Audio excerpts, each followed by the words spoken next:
Hi, I'm Dr. Sridhar Kalyanasundram, consultant neonatologist. Welcome to my channel. In this video, I'll be looking at a simple overview of assessment and examination of the neonate.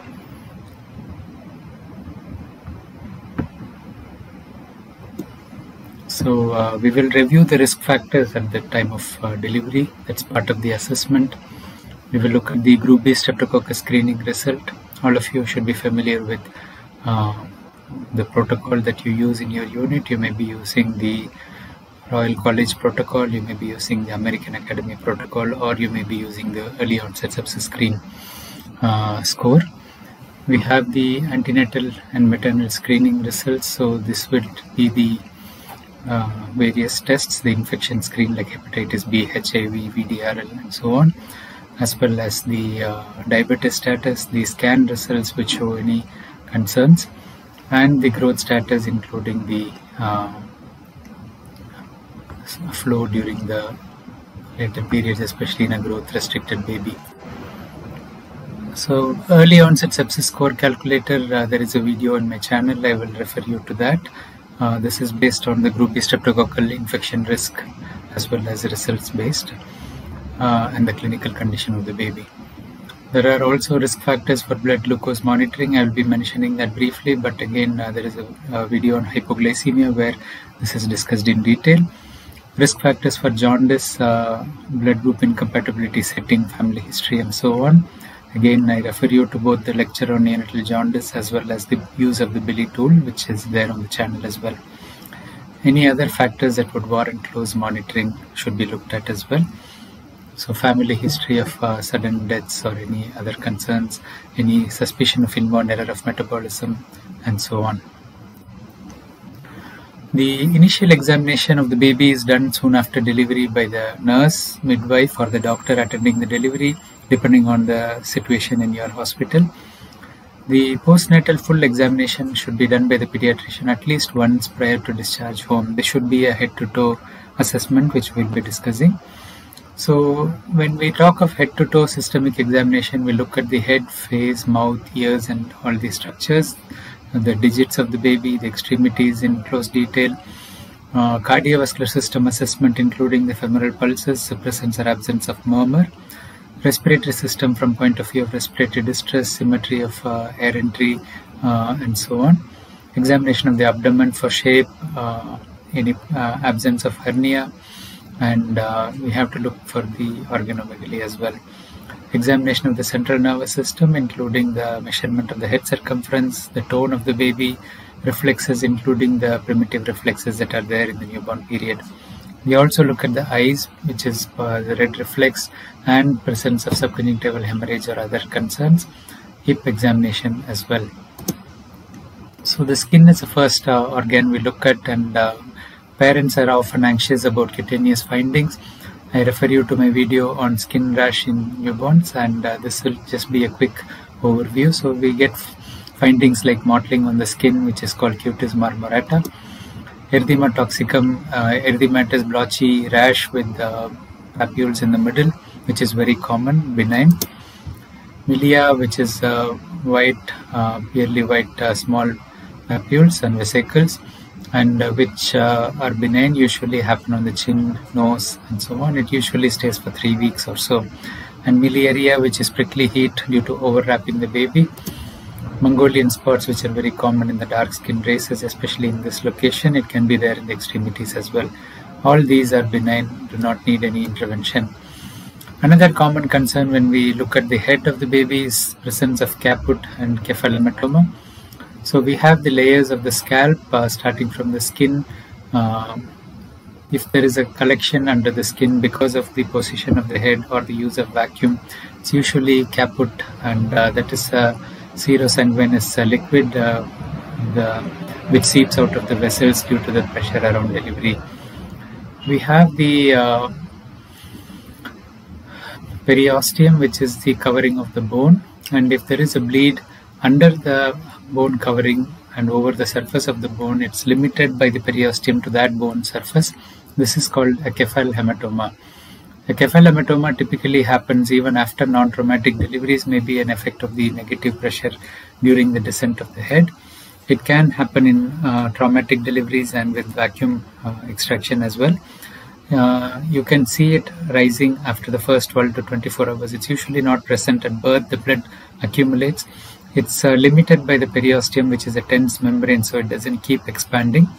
And the typical thing about the cephalhematoma is that it can grow for 2 to 3 days, but very rare for the baby to become anemic from it. The blood breakdown may lead to increased risk of jaundice, and what we need to mainly tell the parents is to avoid excessive pressure or forceful massage over that area, because sometimes it can expand. Even after 1 to 2 weeks, I've seen some babies where the cephalhematoma expands.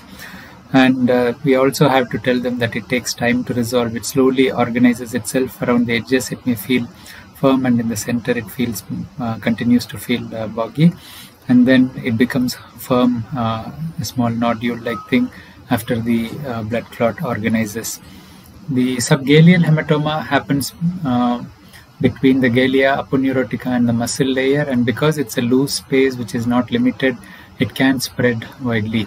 So it's very important that we consider the subgaleal hematoma in any traumatic delivery where there is a loose scalp tissue, where it looks boggy, and on turning the baby to one side, it may run to the side which is dependent. This because the blood can flow within this loose chamber. Because it's a large area and sometimes an artery-like vessel is involved, it can bleed excessively. Baby can become hypovolemic and go into shock. So it's very important to recognize this quickly. Regular measurement of the head circumference, close monitoring of the vital signs, and observation of these signs, measurement of the hemoglobin, these will guide you. The eyes of the newborn are often congested, the same with the nose, because if you are coming by vaginal delivery, the head has been descending down. It also faces the congestion due to compression during the labor process. So this congestion leads to stickiness of the eyes in the first 2-3 days. Unless there is a pus-like discharge which keeps persisting, you don't need antibiotic drops for it. You can clean it and observe. After the first few days, when the baby starts producing tears, by end of 10 to 14 days, you may start seeing tearing there because the nasolacrimal duct may not be fully open. In those cases, you massage in the inner punctum pressure which is placed there, and use pressure up and down a few times a day. This takes time to resolve. If it's a blocked nasolacrimal duct, it's often partial, so you see a little mucus congestion in the corner of the eyes in babies.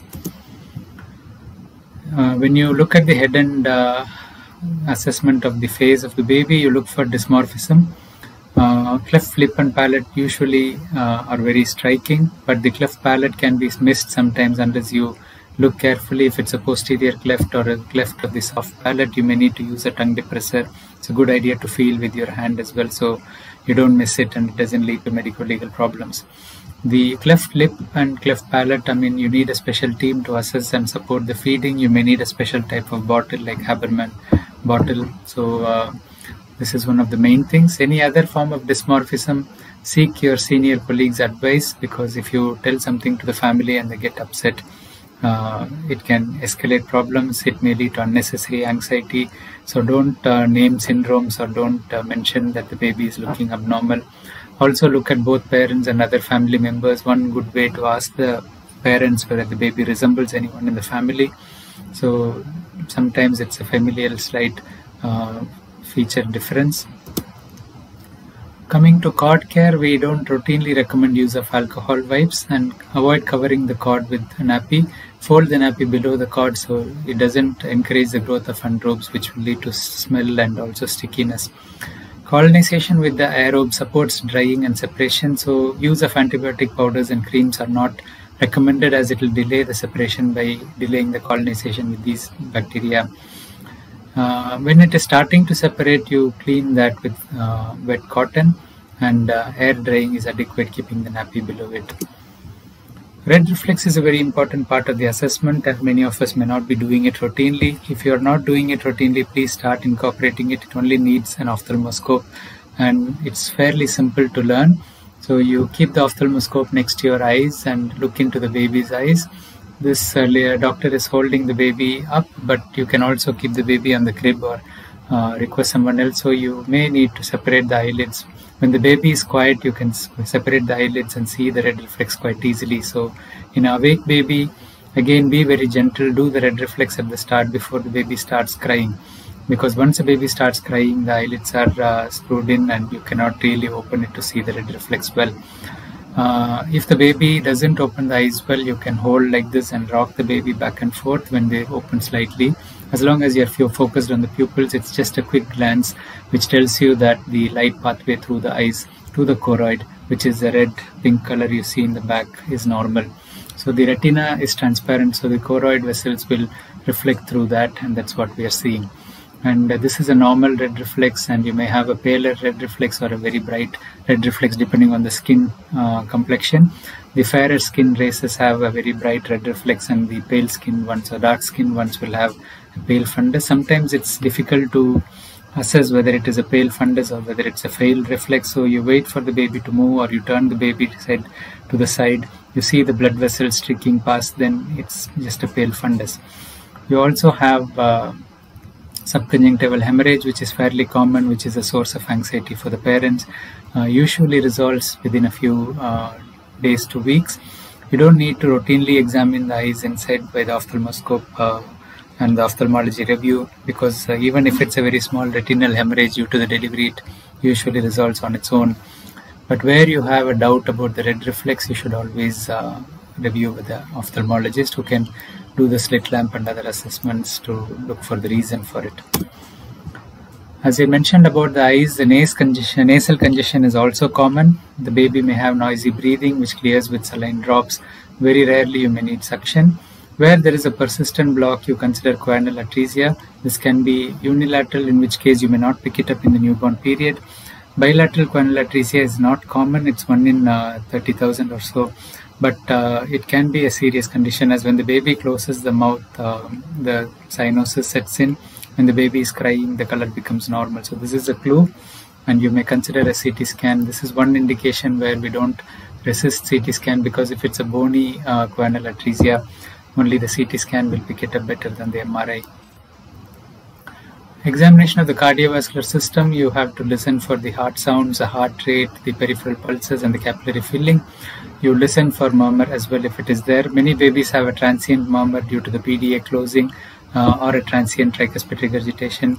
It usually settles down, and you can reassess if the baby is clinically well and the saturation is normal. You can review the baby the following day. If the murmur persists, you can refer to the cardiologist.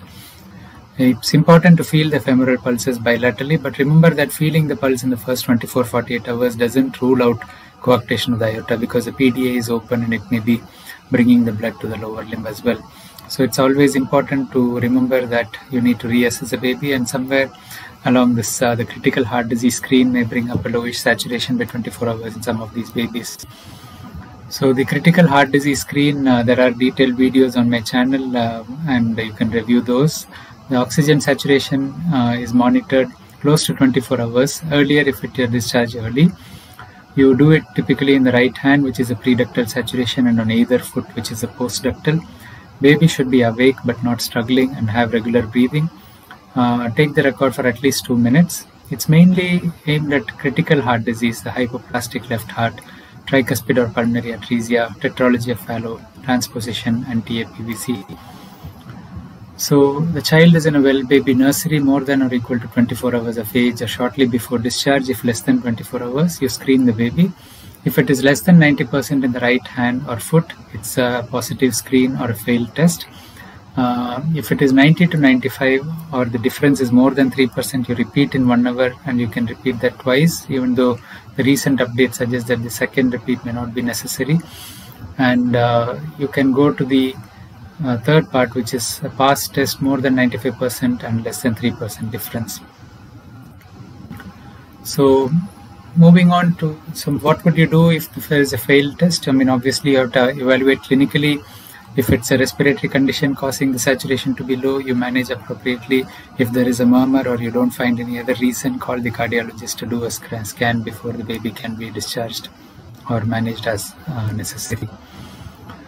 Respiratory system, I mean, it's a little more straightforward. Like if there is no respiratory distress, you assess the air entry, respiratory rate, and For the abdomen, you palpate for organomegaly. The hernia is very unusual in the immediate newborn period. In a premature baby just before discharge, it's likely to come up, so please watch the hernial orifices in these babies. It's very important not to miss undescended testes, because this is another source of anxiety, as well as medico-legal complaints come up if the doctor has missed it in the initial assessment. In a female baby, virilization may lead to ambiguous genitalia, and in a male baby, micropenis has to be considered if there is hypoglycemia. Especially you have to look at a stretched penis length less than 2.5 centimeters, which is micropenis. So undescended testes can be in any of these locations. It can be abdominal in 15%. You should remember that sometimes there is a vanishing testis due to a vascular insult. The testis has disappeared, so you may not have a testis. It can be in the inguinal canal in the 25% or a high scrotal in 60%. So in these two categories, you can either feel it or it can be seen on the ultrasound, which reassures. There is no need to routinely do ultrasound, but if parents are very anxious, there is no harm in documenting that you've seen the testis, which means it's not an absent testis, and then you refer them to the pediatric surgeon by 6 months to 9 months if it is still not descended. This is the spectrum of virilization. As you can see, this is a normal female and the normal male, and if it starts going in this line from the male, it becomes under-virilized male, and if it starts going towards the right from the female, it becomes over-virilized female, usually congenital adrenal hyperplasia or other factors.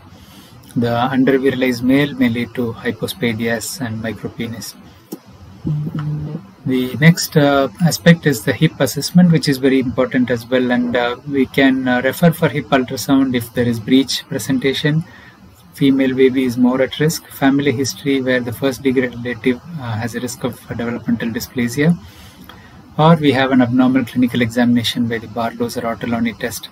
So it's very easy to remember, like Barlow dislocates and Ortolani reduces. So you can see here that we adduct the hip and push back. So the hip, which is already in line, comes out. This is Barlow's test. And once it's dislocated, if you abduct the hip and push forward at the ischial trochanter area, the greater trochanter area goes in. And this is Ortolani reduces. So remember that both these tests can be painful to the baby, and don't keep repeating it, as if it is a dislocatable joint, it can damage the labia of the acetabulum. So some countries do routine screening ultrasounds for all babies, like Germany and the Scandinavian countries. Most of the other countries do risk factor based on this approach. However, remember that not having the dislocation at birth or not having a clicky hip at birth doesn't rule out the problem. So it's important to see the hip assessment for the first few months. So keep that in the background. Monitoring the vital signs, each of our units may have different policies, but it's very important in the first 4 hours that we are monitoring very closely.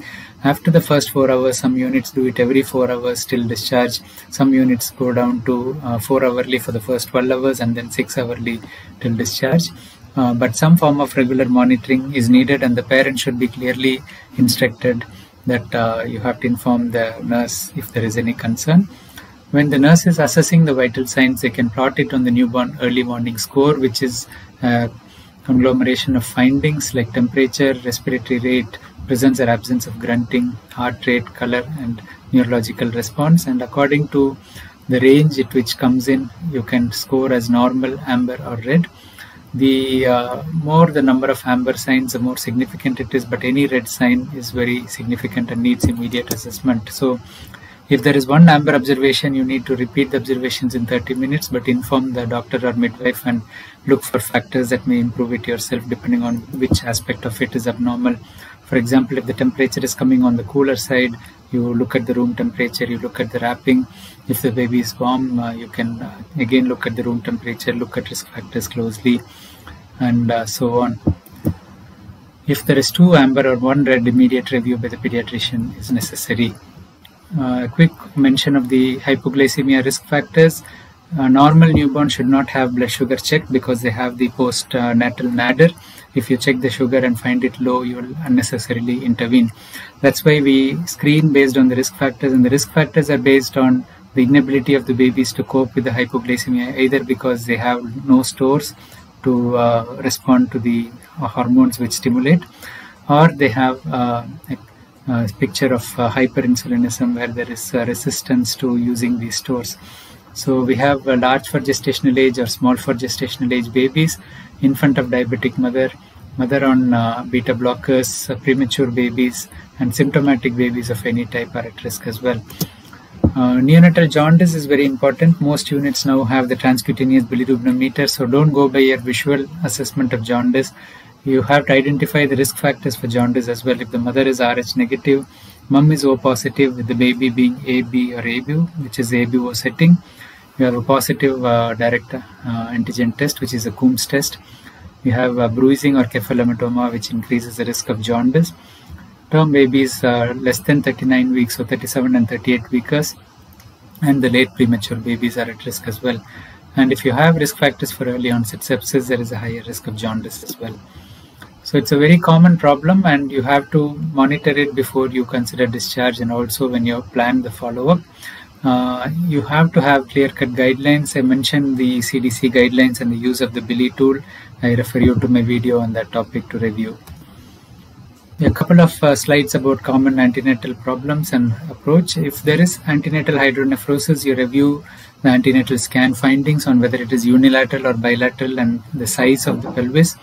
So bilateral moderate hydronephrosis in a male baby, you need to rule out posterior urethral valve. So look for the PE of the baby and consider early scan if there is any concern. If the baby is passing urine well with a good stream and it is a unilateral hydronephrosis or a female baby, you can do the scan at 3 to 5 days of age. We should avoid in the first 48 hours, as the relative dehydration and the fluid balance change may underestimate the findings. When there is a history of maternal hypothyroidism, it's very common to get hypothyroidism these days. The gestational diabetes and hypothyroidism are seen in almost 1 in 4 pregnancies these days.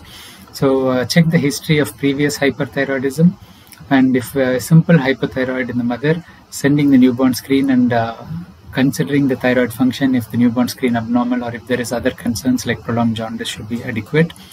If there is a previous history of Graves' disease but it has been treated, there is still a risk of the antibodies being there in the mother and causing problems in the baby.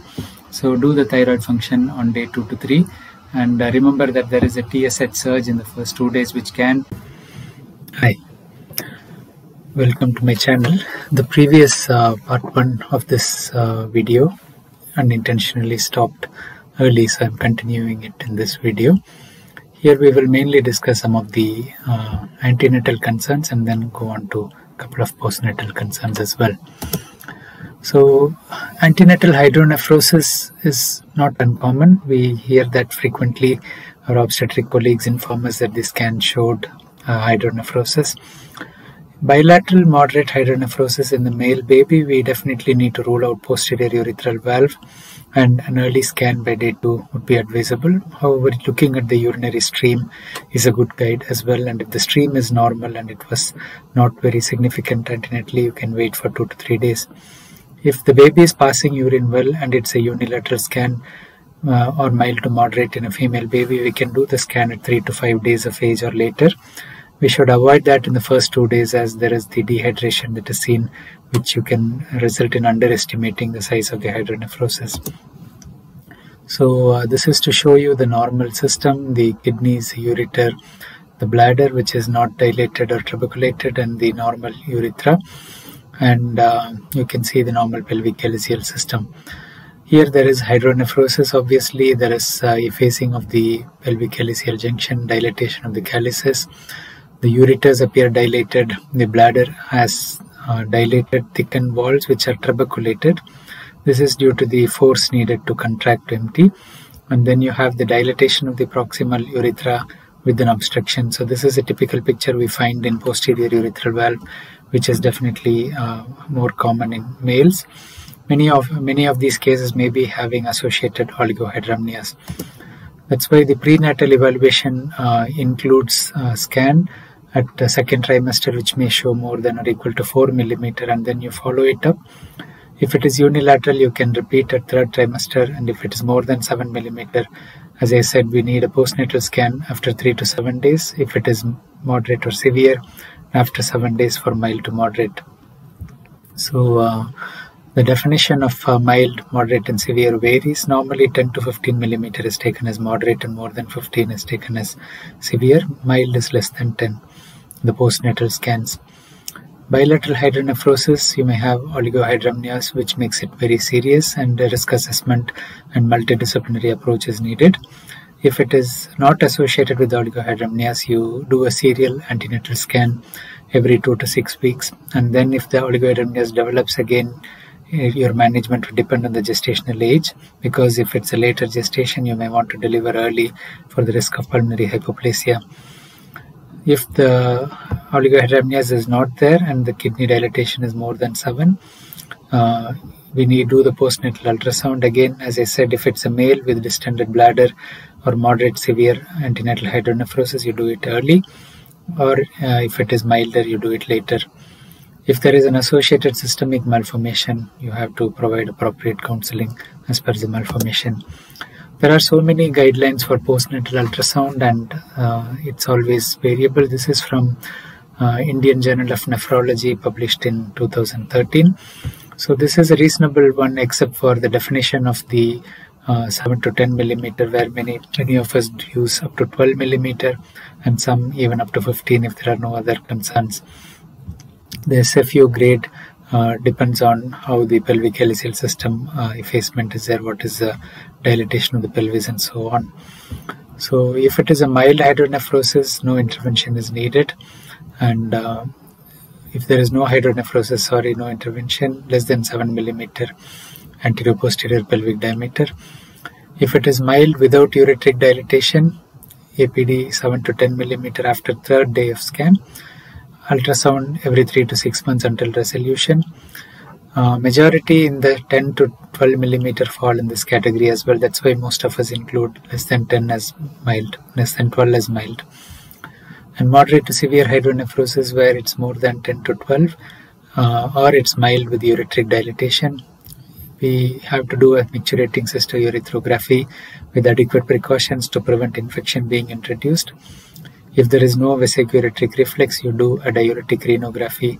No obstruction, you can follow with ultrasound. If there is an obstructed pattern, depends on the differential function, and you may need surgery. Most surgeons do not operate immediately, they monitor.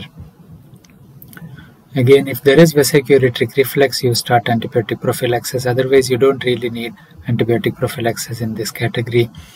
If there is evidence of lower urinary tract obstruction, obviously a urology referral and review would be needed. The next common concern we have antenatally is maternal hypothyroidism. It's very common as maternal diabetes these days. So you check for the history of previous hyperthyroidism, because many times Graves' disease may have been treated with ablation or medical treatment, and the mother is now hypothyroid as a result. So you should not miss, because the antibodies which are there in Graves' disease continue to exist, and they may cross the placenta and may cause either hyper or hypothyroidism in the baby.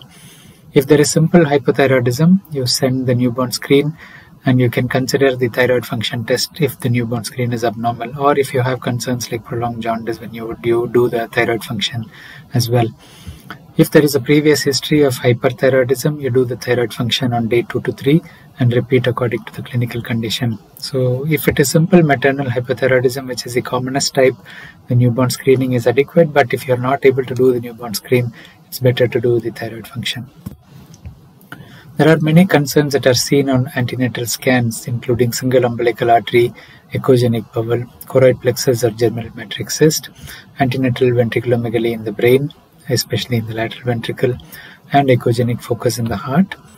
Single umbilical artery is not uncommon. It's seen in around 1 in 100 pregnancies. If it's an isolated single umbilical artery with no other markers on the antenatal scans, the risk of anomaly is not high. If there are other soft markers, there is around 30% chance of associated malformations in the GIT, in the kidneys or in the heart. Karyotyping could be advised, as well as close monitoring of the scans. Growth monitoring and Doppler studies are indicated, as associated growth restriction may be there. If the baby is growing well and the scans are normal, we don't need to worry, and most likely baby will be normal as well. So this is the two arteries and the single vein which is left, and here in single umbilical artery, a single artery is going to supply the whole baby. bring blood back from the whole baby.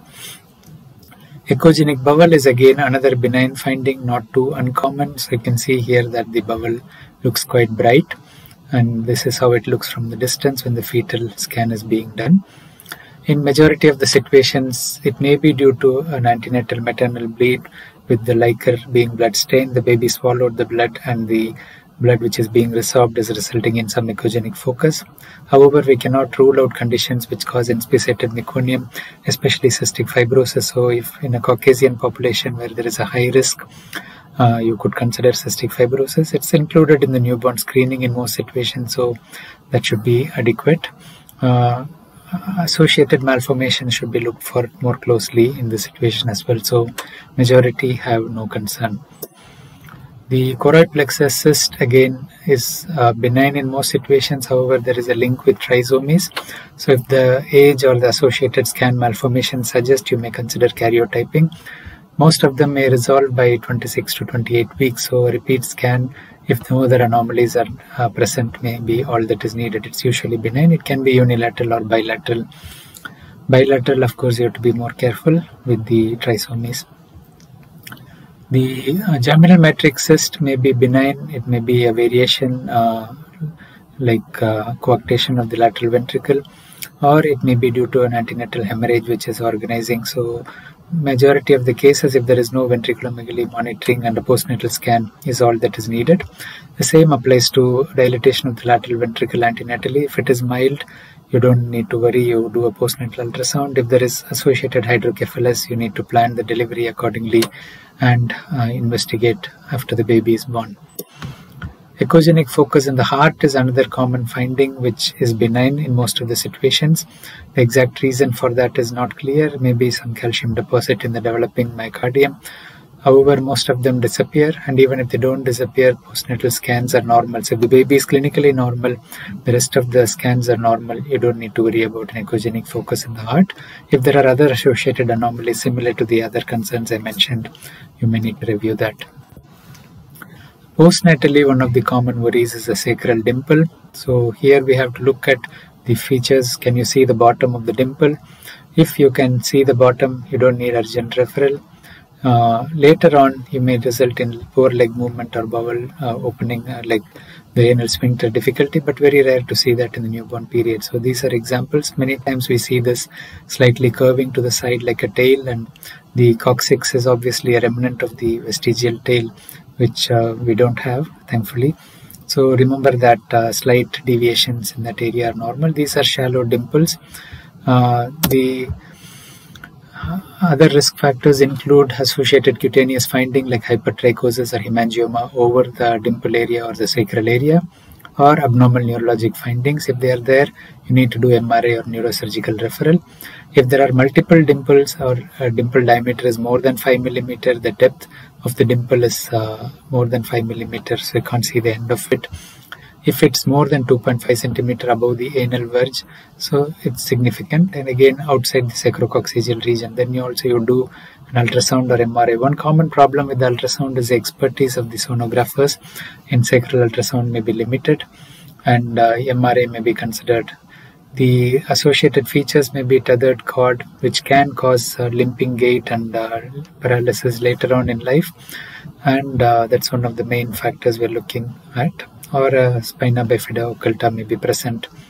You may refer to the neurology accordingly. So these are the main pointers: a dimple more than 5 mm diameter or depth, more than 2.5 cm above the anus. So just to summarize, I will present both together as well as a video, and I hope this is useful, and do share. Thank you. Hi, welcome to my channel. I'm Dr. Sridhar Kalyanasundram, consultant neonatologist. In this presentation, we will have a look at common skin problems in the neonatal period. I would like to thank Dr. Aditya Rakecha, consultant neonatologist in Abu Dhabi, for his permission to use some of the slides from the presentation he had in the EAP conference a couple of years ago. So, as we are familiar, rashes and birthmarks are quite common in newborns, but even though they are benign, they can be of significant parental concern. and some rashes may need additional workup and treatment. So we can divide the common skin manifestations into neonatal rash and neonatal birthmarks, and we will discuss with these subheadings. So there are many transient vascular phenomena that are seen in the neonatal period. They may represent normal newborn physiology, and even though they are transient, they may cause parental concern. One of those is cutis marmorata. This is a reticulated mottling of the skin that symmetrically affects the trunk and the extremities. It's usually caused by a vascular response to a cold environment, and it generally resolves when the skin is warmed. However, it can come back again when you undress the baby and so on. A tendency to having cutis marmorata may persist for several weeks to months, and sometimes into early childhood. There is usually a familial tendency to this. In any case, no treatment is needed. However, remember that this can also be a sign of poor perfusion. So if the baby is unwell, think of sepsis as an underlying factor. And if there is no obvious explanation and the child is well, you don't need to worry about it. If it is localized in one extremity or it looks very prominent, there is a condition called cutis marmorata telangiectasia congenita where it can persist. So this is a typical mosaic or reticulated pattern. The pink areas alternating with the pale areas. The other vascular phenomenon that we see is a harlequin color change, where you may see that one half of the baby is usually pale and the other half of the baby has gone pink to red. So it is erythema of the dependent side of the body usually, and simultaneous blanching of the contralateral side. It's an autonomic phenomenon due to vasomotor changes. The color change develops suddenly and it persists for 30 seconds to even 20 minutes. It's most common during the 2nd to 5th day of life, and it may continue for up to 3 weeks. There is no treatment needed for this as well. In the commonest types of rashes, the erythema toxima neonatorum or erythema toxicum neonatorum will feature. It's an inflammatory disorder of unknown etiology, and the vesicular fluid shows eosinophils. Whether it's an allergic response or whether it is a response to the estrogen withdrawal or the baby's exposure to the environmental factors, nobody knows for sure. But it usually appears by day 1 to 3. Sometimes it's prominent from birth. It's more common in the term babies and very rare to see in the premature. So the more premature the baby, the less likely you are to see erythema toxicum. Usually you get blotchy erythematous macules and patches, often with the central papule, vesicle or pustule. It usually resolves within 4 to 5 days. So here you see the large blotchy erythematous area and the white papules in the middle. Very typical, and it can spread quite a bit around the first 3 days, so parents can be anxious about it. Again, it's very benign, nothing needs to be done. Even though it's angry looking, nothing to worry. There is another condition called transient neonatal pustular melanosis. We'll be discussing pustules later on when we talk of infections. However, we should remember that there is often neonatal pustules related to this, which is totally benign. It doesn't need any treatment. This is a vesiculopustular rash that occurs in 5% of dark-skinned newborns. It's not very common in the white newborns, less than 1% of them. The difference between infection like bullous impetigo or pustulosis is that there is no surrounding erythema.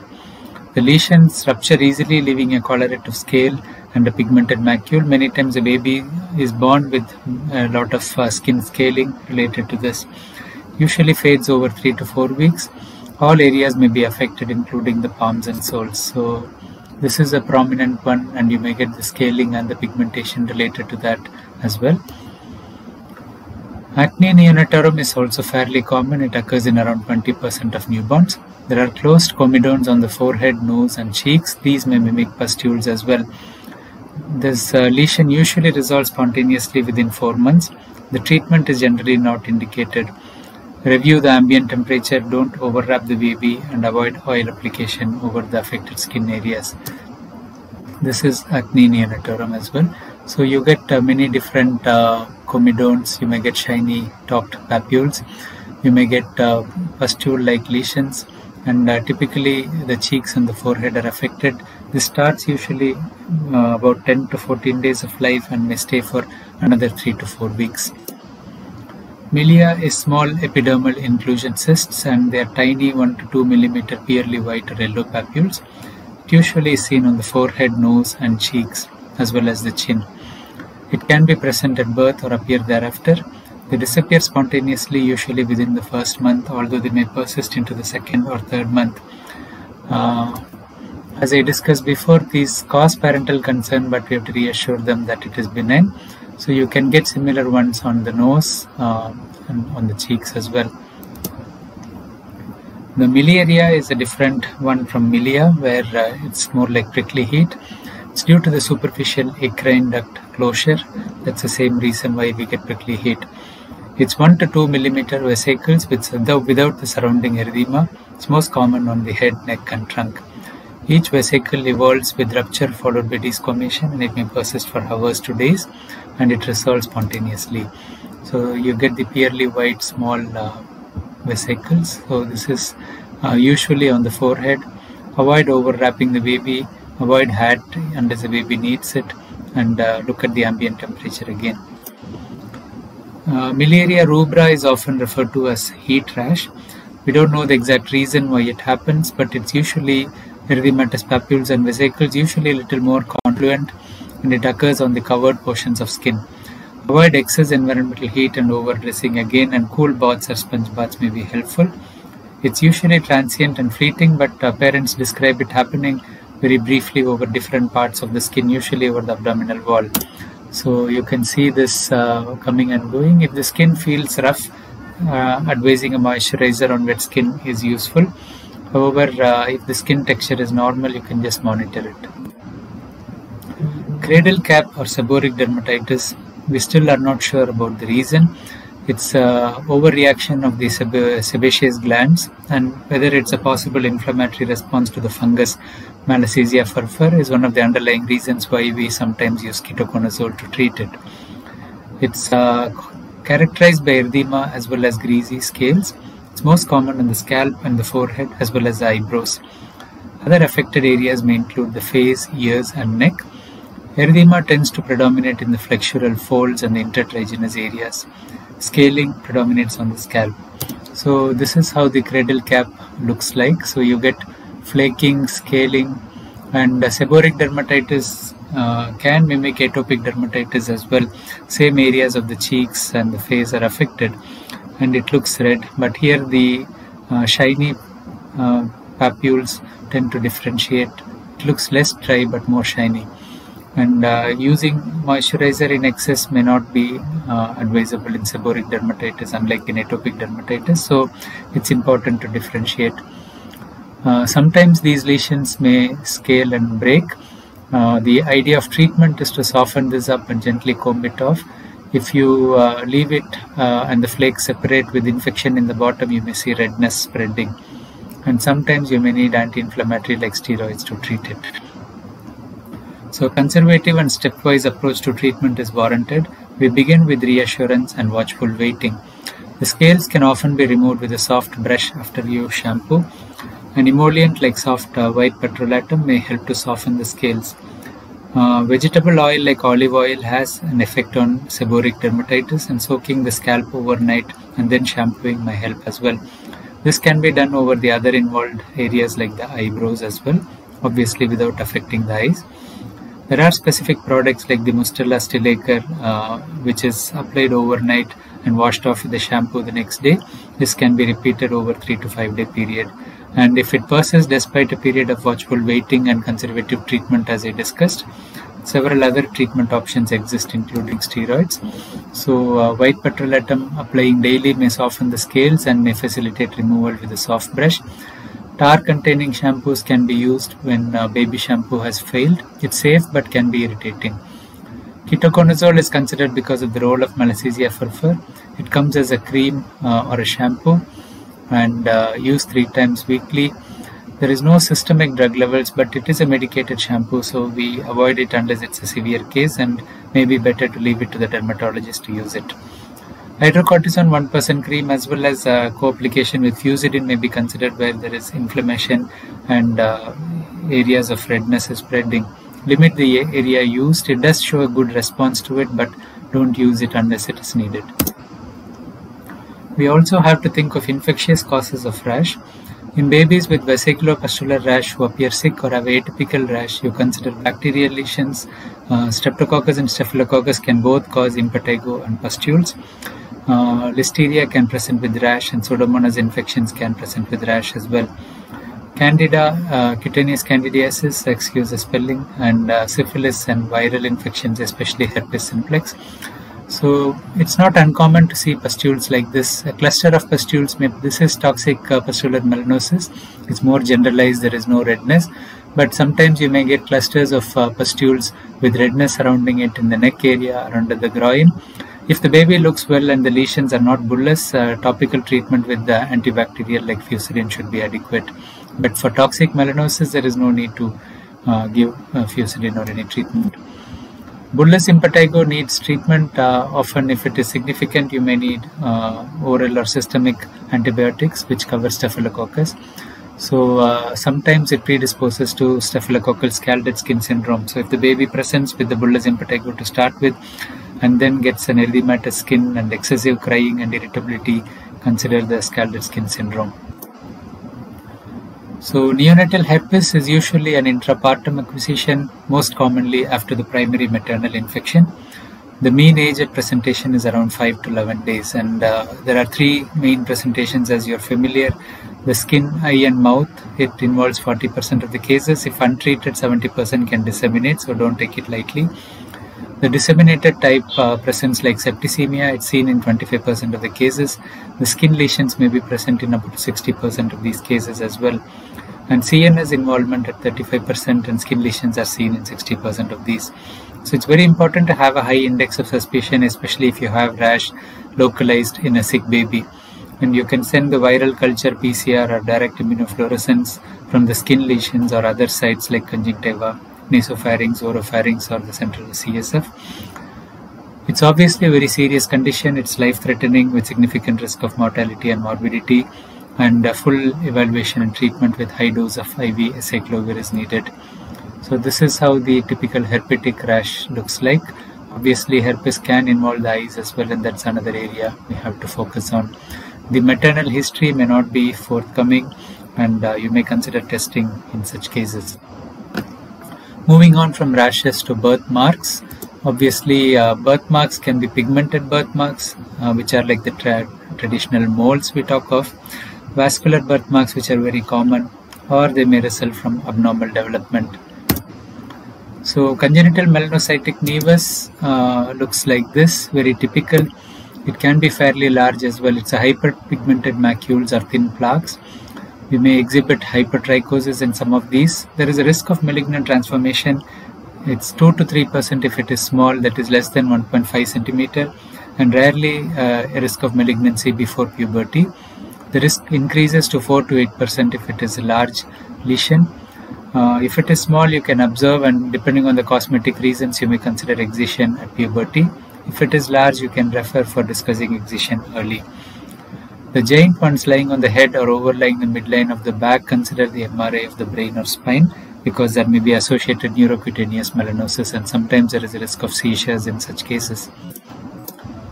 So dermal melanosis is very benign. It's called Mongolian spots in colloquial terms. There is arrested migration of the melanocytes, which leads to these gray, blue or green macules and patches. It's most common in the dark skin races and not very common in the white skinned. It's usually affecting the lumbosacral spine and the buttocks, but it can also affect the trunk or extremities. Usually fades spontaneously by 2 years of age. So this is a typical Mongolian blue spot. Sometimes you may get isolated lesions in the extremities as well, which may confuse you with the birthmark, or even a bruise sometimes happening after holding for sampling, maybe mimicking that. Nevus simplex, also called as salmon patch, stork bite or angel's kiss. It's usually related to the area of superficially dilated capillaries like the forehead, the eyelids and the nape of the neck. It can be seen in 30 to 40% of the newborns, so you almost expect to see it in all babies, especially the fair-skinned ones. Usually it resolves spontaneously in the first 2 years. So this is an example of a nevus simplex. The nevus flammeus or a port wine stain is a deeper red stain. it's a vascular malformation of unknown etiology. It's seen in 0.5% of the newborns. It can be permanent. So if it is a large facial lesion involving the trigeminal supply area, cheeks, the eyelids and so on, think of Sturge-Weber syndrome, where there is a leptomeningeal vessel malformation with tram track appearance on MRI. You may also have glaucoma inside the eye and the risk of retinal detachment. So it's very important to evaluate these kids. If it involves a large area of the extremities or the trunk, we have to think of arteriovenous malformations like Krippel-Trenaunay syndrome, where there may be asymmetry of the limbs, the side with the lesion grows bigger, or Proteus syndrome, which is again one of the conditions associated with asymmetry. Pulse dye laser can be used to lighten the lesions if cosmetically needed.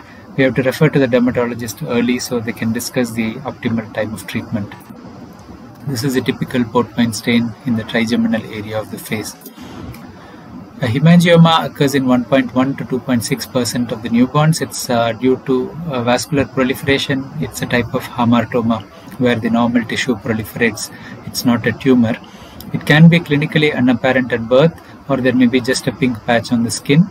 It can grow over the first few months of life, and it can persist in 10% of the newborns right from early infancy. It tends to involute by 50% by 5 years, 70% by 7 years, and 90% by 10 years. So these are examples of hemangiomas once they have grown.